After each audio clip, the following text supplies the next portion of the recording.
Bonsoir messieurs, dames.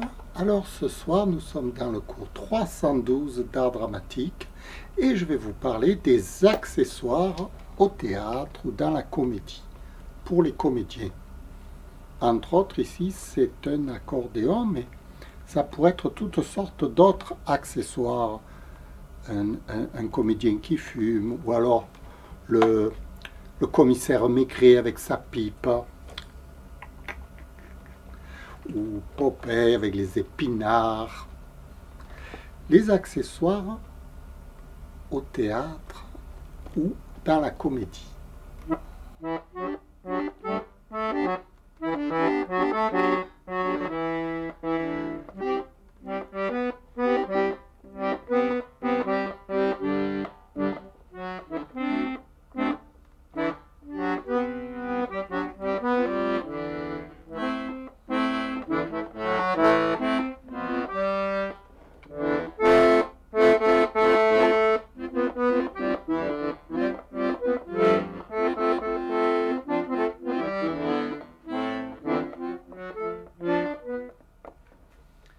Alors, comme vous avez remarqué, Philou Dingo se présente avec un instrument de musique. Alors, l'instrument de musique, il a une fonction essentielle, c'est qu'il met de l'ambiance.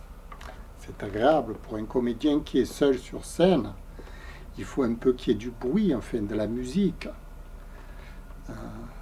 C'est primordial, il me semble. Donc, je ne peux pas me passer d'un instrument de musique.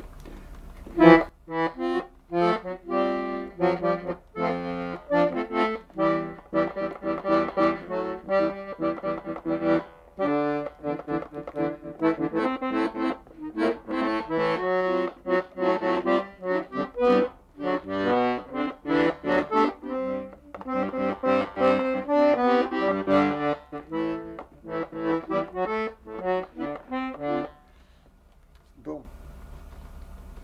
Au début, la première fois que j'ai pensé à un instrument de musique, j'ai pensé à la batterie.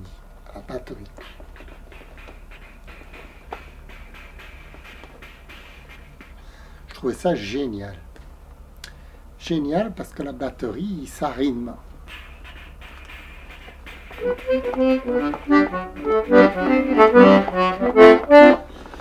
Et puis j'ai eu des problèmes d'audition parce que ça tape aussi.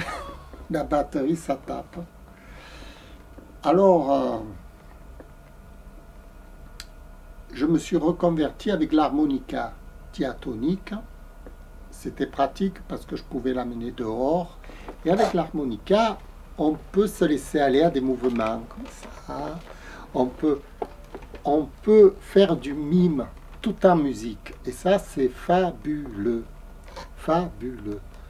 Alors, je me suis entraîné pendant des années à faire du mime avec l'harmonica. Et puis l'harmonica m'a provoqué des gerçures. Donc je ne pouvais plus en faire raisonnablement. Parce que j'étais devenu allergique. Donc il a fallu que je prenne un autre instrument. Et je me suis dit, bon, ça c'est un harmonica géant, mais au lieu de souffler avec la bouche, il y a le soufflet, ici. Le soufflet qui souffle.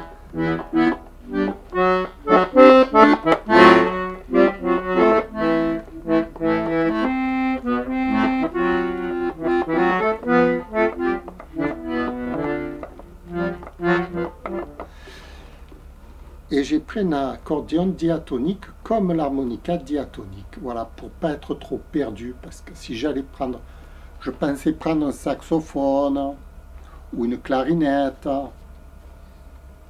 Je me suis dit, je vais être perdu dans les sonorités, l'agencement des notes, etc.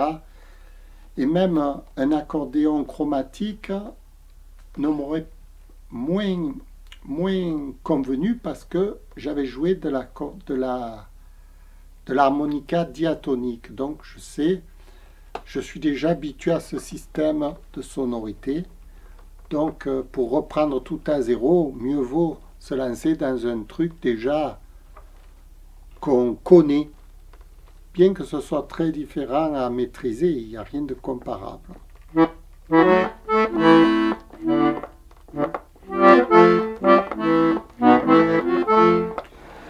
Alors, maintenant que j'ai choisi l'accordéon pour jouer, je ne sais pas en jouer, bien sûr, il faut que j'apprenne.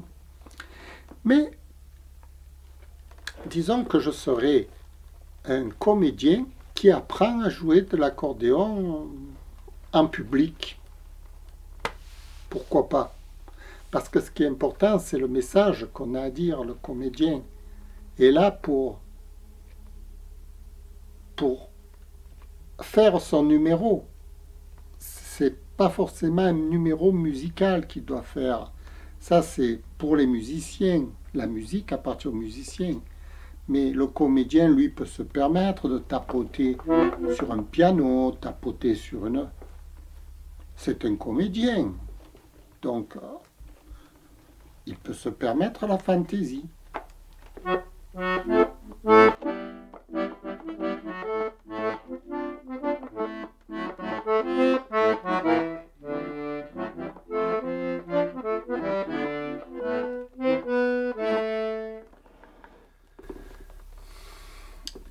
Et à quoi sert l'instrument de musique à la scène?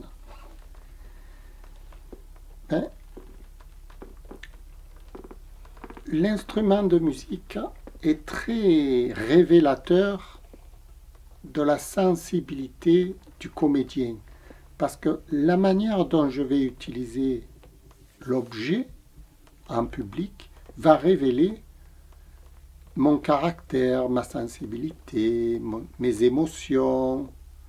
L'objet révèle beaucoup de choses au spectateur. Vous voyez, quand par exemple vous aviez le commissaire Maigret avec sa pipe, hein, il était là, il réfléchissait,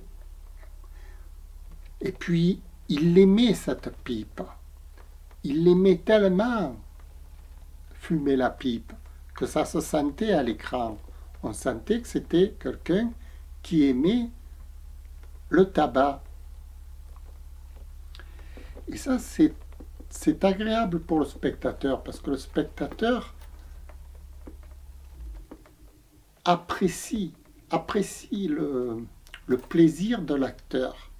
Quand le comédien éprouve un certain plaisir, comme, bon, là, j'en éprouve à peine un peu du plaisir. Disons que c'est la nouveauté, le plaisir de la nouveauté, c'est nouveau pour moi. Mais avant que j'éprouve vraiment du plaisir de jouer de l'accordéon, je ne sais pas si j'en éprouve vraiment.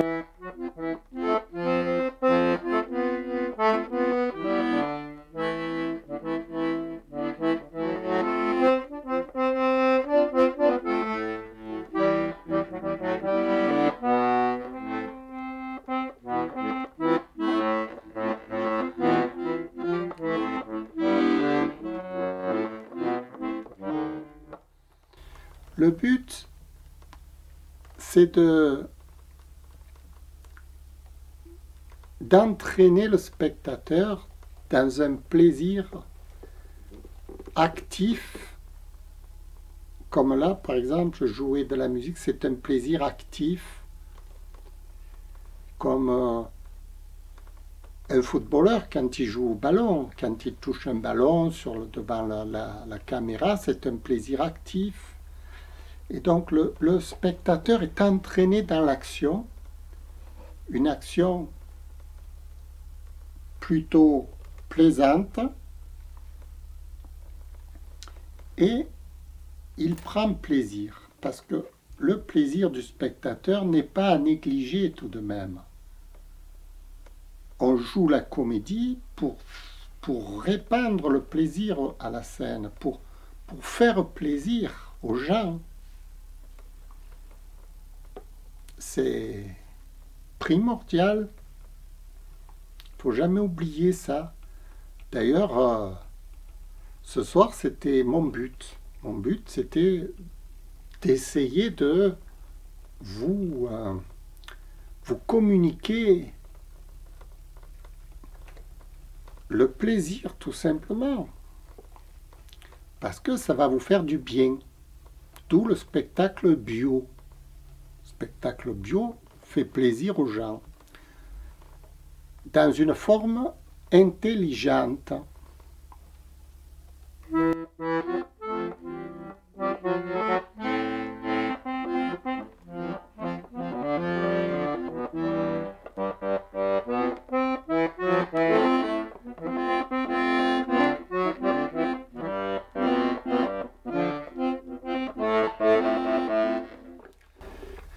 Dans une forme intelligente, un plaisir sain.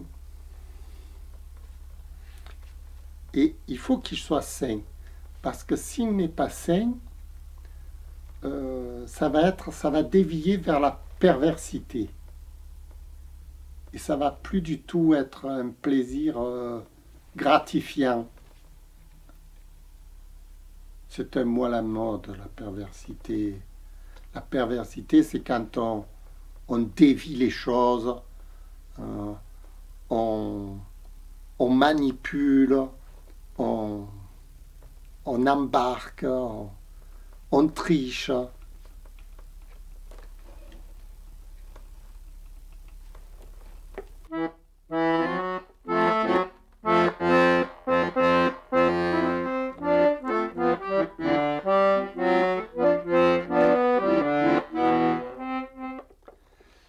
J'essaye de trouver les notes. Et donc, l'instrument, l'objet sur la scène, c'est un objet plaisir. Le comédien doit avoir une relation émotionnelle avec l'objet qu'il montre à l'écran. Tout comme dans le Far West, les gars qui avaient un revolver, c'était le revolver, mais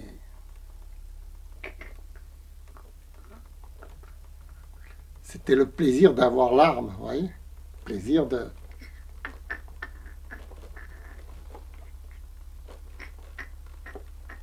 Fier de son objet.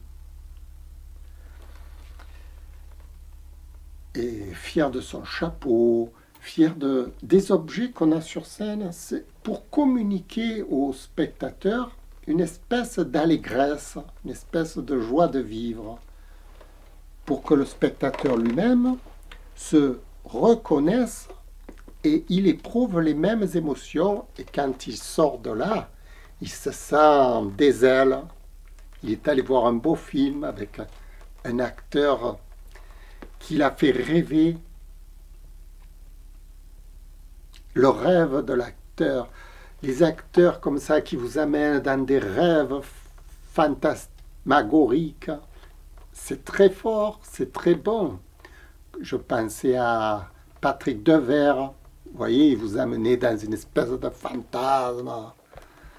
Avec les femmes, avec tout ça, avec la naïveté poussée à l'agréable.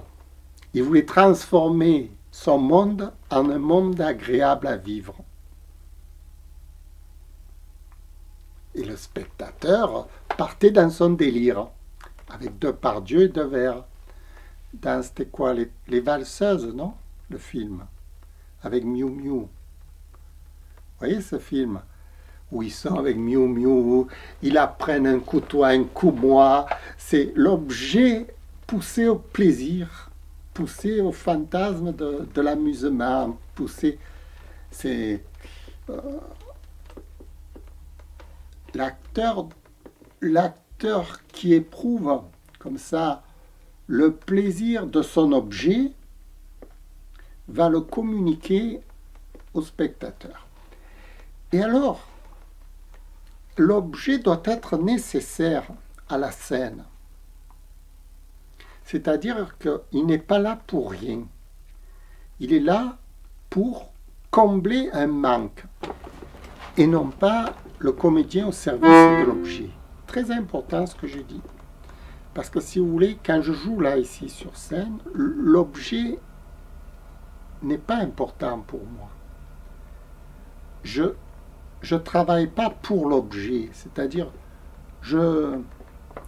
j'essaye pas de satisfaire l'objet. quand je suis sur scène. C'est l'objet qui doit me satisfaire. D'où le fait que je ne sache pas en jouer n'a aucune importance. Strictement aucune importance pour la scène. Parce que l'objet est à mon service.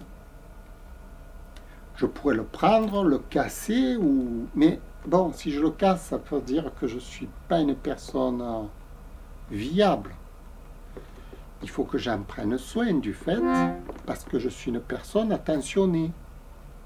Donc, mon caractère se reflète dans le maniement de l'objet sur scène. Ça donne des indications aux spectateurs. Et comme l'objet est à mon service, je me sers de l'objet pour atteindre mes objectifs de la scène. Ici, c'est pour animer une animation musicale. C'est simple. C'est pas pour un aspect visuel. Sinon, si c'était pour du visuel, je ferais plutôt du mime, vous voyez. Ou alors je danserais, si c'était pour du visuel. Là, c'est plutôt vraiment axé musique. En même temps, peut-être que je vais introduire une espèce de mouvement avec l'objet.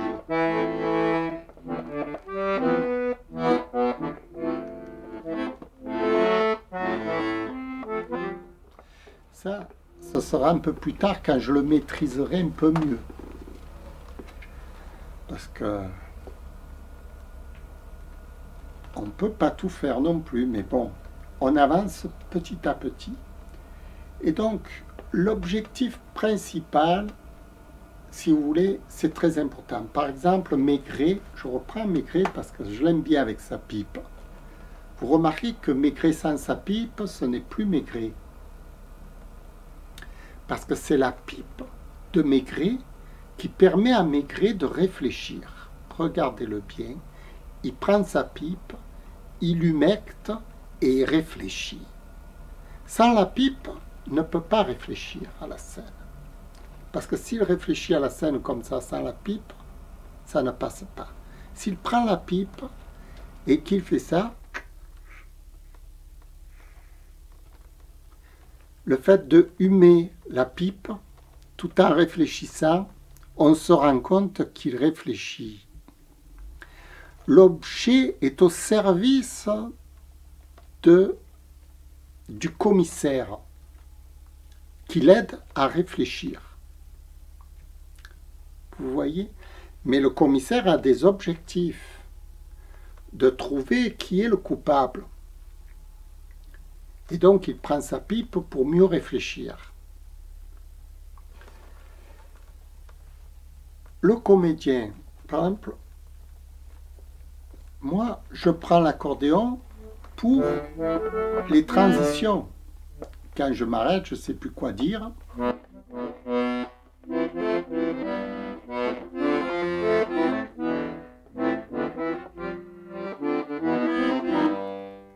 Ça donne un petit interlude qui me permet après de revenir dans le sketch, dans le jeu, quoi. Je l'adapte à mon objectif. C'est-à-dire que l'objet me sert à moi. Moi, je ne suis pas esclave de l'objet sur scène. Je ne vais pas commencer à réfléchir comment on joue. C'est hors sujet. Non, l'objet vient compléter la scène du cours d'art dramatique.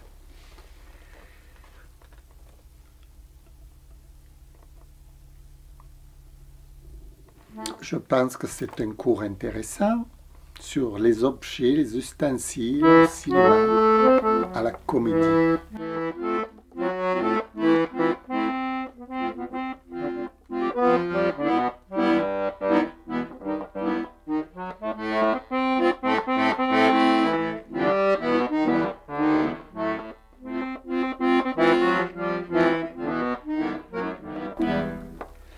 Je vous remercie d'avoir écouté et j'espère que c'est intéressant. En fait, je voulais aussi me servir de quelques gags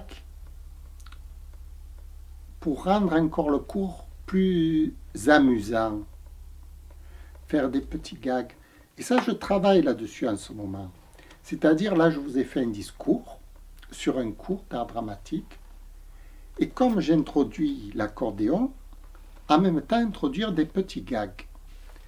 Mais il faut avoir l'esprit fertile, hein, ou je les invente direct, ou je les prépare un peu avant. Je pensais les préparer un peu avant quand même, mes petits gags. De façon à les placer comme ça. Un petit gag par-ci, clac, un petit gag par-là, plaf. Voilà, peut-être à la prochaine fois, on ne sait jamais. Je vous remercie d'avoir écouté, je vous dis à bientôt. Au revoir.